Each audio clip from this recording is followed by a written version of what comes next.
बस्तर का विश्व प्रसिद्ध दशहरा और दशहरे की अलग अलग रस्म, और आज बस्तर दशहरा में निशा यात्रा की रस्म है।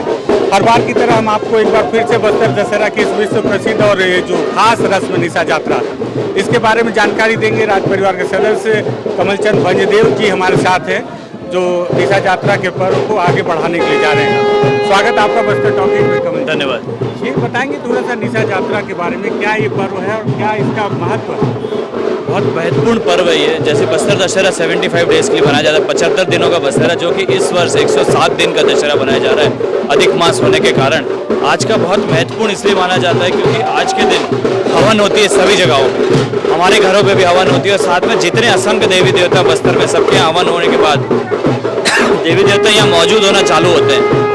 उनकी उपस्थिति में माँ की पूजा की जाती है और अर्धरात्रि में सिर्फ और सिर्फ तंत्र विद्याओं की पूजा की जाती है। और तंत्र विद्या सात्विक तरीके से यहाँ बनाया जाता है, जिसमें कि देवी को बलि के स्वरूप में उनको प्रसाद चढ़ाया जाता है, और साथ साथ तामसिक लेकर के मानसिक जो दो प्रसाद होते हैं, मीठा और खट्टा, जिसको खट्टा ज़्यादातर चढ़ाया जाता है या नमक चढ़ाया जाता है तंत्र में, वो सब पूजा पाठ आप देखेंगे। पूजा पाठ होगा, पूजा होने के बाद बलि की प्रथा या बलि प्रथा समाप्त होने के बाद हर देवी देवताओं को, चाहे दंतेश्वरी मंदिर हो, मावली मंदिर हो, सिंह द्वार हो, वो सभी जगह बलि चढ़ाई जाती है, ताकि बस्तर की रियासत में जितनी भी शक्तियाँ हैं, गलत शक्तियाँ हैं, वो कभी भी हमारे प्रजा के ऊपर आ ना सके। ये कहावत पुरानी है, इसी तरीके से आज भी किया जा रहा है। और ये अगर हमारे शास्त्रों में देखेंगे तो इसका बहुत ज़्यादा महत्वपूर्ण है कि इसको करना इसलिए आवश्यक है ताकि आने वाले समय में हमारी जो जनता है उनको किसी तरह की हानि ना पहुँचे।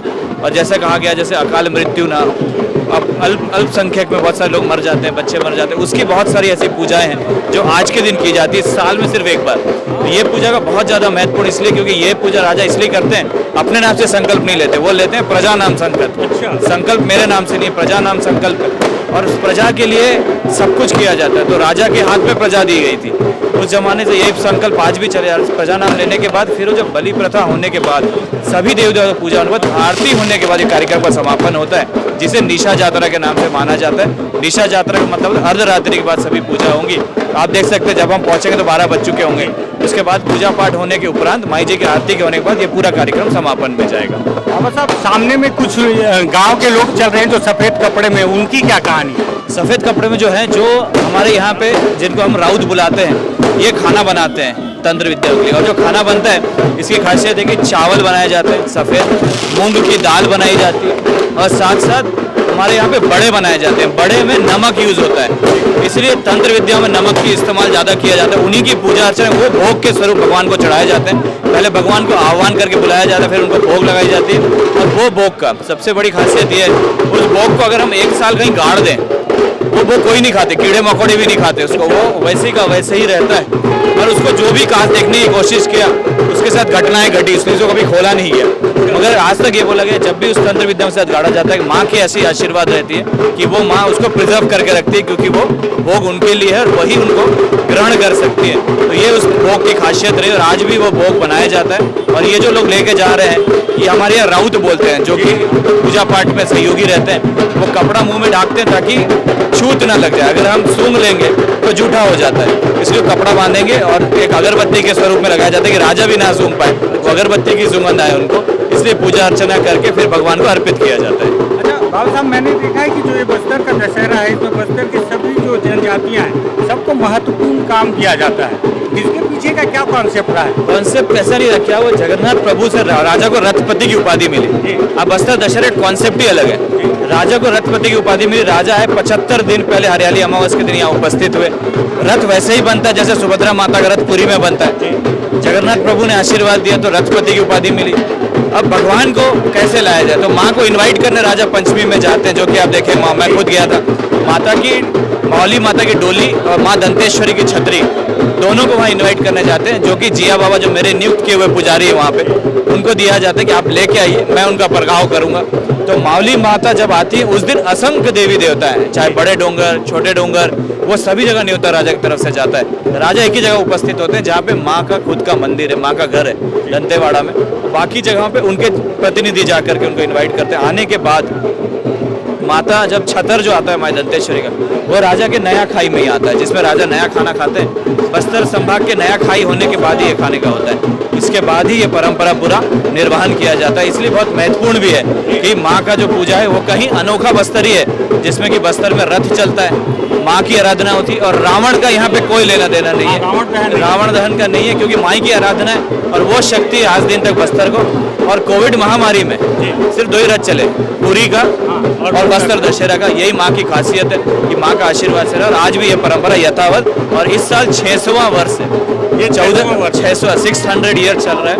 1423 में पुरुषोत्तम राजा लेके आए थे और आज मेरा सौभाग्य है कि आप इसे आगे उसको आगे लेकर के 600वां वर्ष मैं खुद बना रहा हूँ एक उस गद्दी में बैठने के हिसाब से। और माई दंतेश्वरी का प्रथम पुजारी होने के नाते मुझे आशीर्वाद मिला है, तो मैं यही आशीर्वाद भगवान से यही प्रार्थना भी करने जा रहा हूँ कि लोग हमारे भूले पड़े, उनको किसी तरीके का संकट ना आए। बहुत धन्यवाद बाबा साहब। ये बस्तर के राज परिवार के सदस्य कमलचंद भंजदेव जी थे, जिन्होंने बताया कि आज ये जो निशा यात्रा है बस्तर दशहरा में, इसका बहुत ही महत्वपूर्ण स्थान है।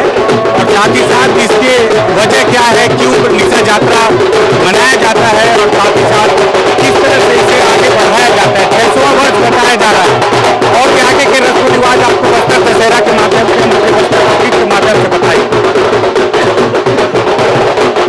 वीडियो पसंद आया हो और बस्तर का ये संस्कृति, ये कल्चर अगर आपको पसंद आया हो, इस वीडियो को शेयर कीजिएगा, बस्तर टॉकीज को सब्सक्राइब कीजिएगा। धन्यवाद।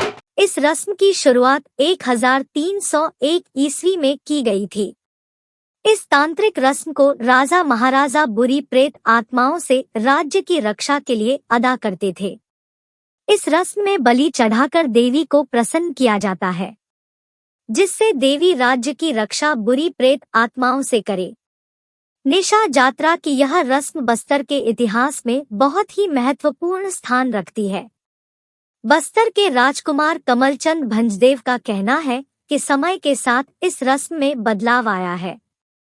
पहले इस रस्म में कई हजार भैंसों की बलि के साथ साथ नर बलि भी दी जाती थी। इस रस्म को बुरी आत्माओं से राज्य की रक्षा के लिए अदा किया जाता था। अब इस रस्म को राज्य में शांति बनाए रखने के लिए निभाया जाता है। निशा यात्रा के विषय में शास्त्र में लिखा गया है, यह यात्रा रात के समय में ही पूरा किया जाता है। इस यात्रा को प्रेत आत्माओं से बचाने के लिए निभाया जाता है। लगभग 600 साल से यह परंपरा अनवरत चली आ रही है, जिसे आज पूरा किया गया है।